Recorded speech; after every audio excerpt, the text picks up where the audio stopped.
ভারতের লৌহ মানব সর্দার বল্লভভাই প্যাটেলের ১৫০তম জন্মবার্ষিকী উপলক্ষে দেশ জুড়ে শুরু হয়েছে ২ বছরব্যাপী বিস্তৃত উদযাপন। এই উদযাপনের অংশ হিসেবে সাধারণ মানুষের মধ্যে সচেতনতা বাড়াতে সারা ভারতবর্ষ জুড়ে বিভিন্ন প্রশাসনিক স্তরের নানান কর্মসূচি গ্রহণ করা হয়েছে। এই আবহেই এক অনন্য নজির গড়ল রায়গঞ্জ জেলা পুলিশ। সাইবার প্রতারণার শিকার হওয়া ৬০ জন সাধারণ মানুষের মুখে হাসি ফুটিয়ে তাদের প্রায় ৪০ লক্ষ টাকা ফিরিয়ে দিল রায়গঞ্জ সাইবার ক্রাইম থানা। পুলিশের এই বিরাট সাফল্যকে সাধুবাদ জানিয়েছেন সাধারণ মানুষ। প্রশাসন সূত্রে জানা গেছে, রায়গঞ্জ পুলিশ ডিস্ট্রিক্টের অন্তর্গত বিভিন্ন এলাকায় বহু মানুষ বিগত দিনে সাইবার প্রতারকদের খপ্পরে পড়ে বিপুল পরিমাণে অর্থ খোয়ান। প্রতারিত ব্যক্তিরা রায়গঞ্জ সাইবার ক্রাইম থানায় দ্বারস্থ হয়ে লিখিত অভিযোগ দায়ের করেন। সাধারণ মানুষের এই কষ্টের টাকা উদ্ধার করতে তৎপরতার সঙ্গে তদন্তে নামে পুলিশ। অত্যাধুনিক প্রযুক্তি এবং বিশেষ প্রশাসনিক কৌশল ব্যবহার করে শেষ পর্যন্ত ৬০ জন উপভোক্তার খোয়ানো টাকা উদ্ধার করতে সক্ষম হন সাইবার সেলের আধিকারিকেরা। উদ্ধার হওয়া মোট অর্থের পরিমাণ প্রায় ৪০ লক্ষ টাকা। এদিন একটি বিশেষ অনুষ্ঠানের মাধ্যমে উদ্ধার হওয়া টাকা আনুষ্ঠানিকভাবে সাধারণ উপভোক্তাদের হাতে তুলে দেওয়া হয়। এই অর্থ প্রদান অনুষ্ঠানে উপস্থিত ছিলেন রায়গঞ্জ সাইবার ক্রাইম পুলিশের স্টেশনের আইসি শম্ভু স্বর্ণকার ও তার টিম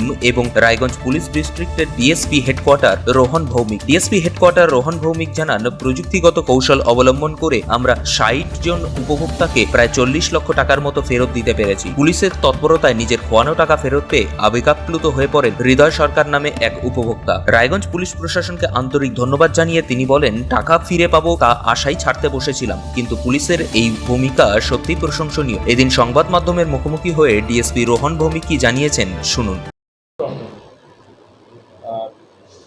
লৌহমানব সর্দার বল্লভভাই প্যাটেলের ১৫০তম জন্মবার্ষিকীকে কেন্দ্র করে আমরা বিভিন্ন রায়গঞ্জ পিডি এবং রায়গঞ্জ সাইবার পিএসের তরফ থেকে বিভিন্ন অ্যাওয়ারনেস প্রোগ্রাম, বিভিন্ন cultural programme, quiz competition, child marriage এর উপর বিভিন্ন অ্যাওয়ারনেস প্রোগ্রাম আমাদের করা হচ্ছে।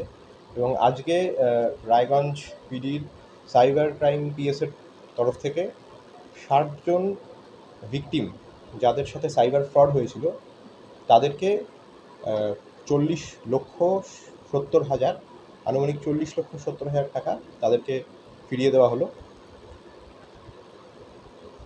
এবং লৌহমানব সর্দার বল্লভভাই প্যাটেলের যে আমাদের স্বাধীনতার এবং পরবর্তীতে দেশ গঠনে ওনার যে অবদান তাকে মাথায় রেখে এবং আমরা পরবর্তীতেও বিভিন্ন রকম অনুষ্ঠান কর্মসূচি পালন করি।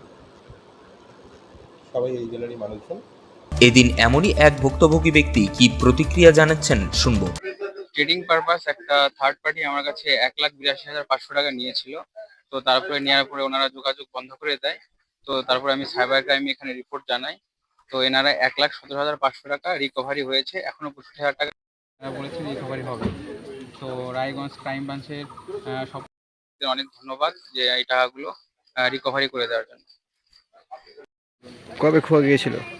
এটা ২ মাস আগে, ২-২.৫ মাস নাগাদ হবে। এক্স্যাক্টলি ডেটটা বলতে মনে নেই আমার, কিন্তু ২-২.৫ মাস আগে এটা হয়েছে। কিভাবে খোয়া গেছিল?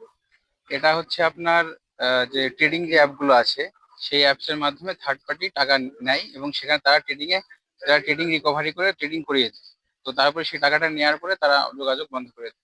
উত্তর দিনাজপুরের রায়গঞ্জ থেকে শ্যামলেশ তরফদারের রিপোর্ট, টাইমস 14 বাংলা। আরো নিত্য নতুন ভিডিও পেতে এবং তথ্য জানতে আমাদের ফেসবুক পেজকে লাইক ও ফলো করে রাখুন। সেই সঙ্গে টাইমস 14 বাংলার ইউটিউব চ্যানেলকে সাবস্ক্রাইব করতে ভুলবেন না।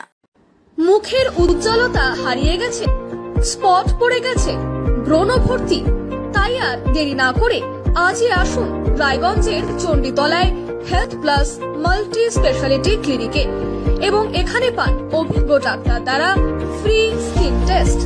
আরো বিস্তারিত জানতে যোগাযোগ করুন 9674895169 এই নম্বরে।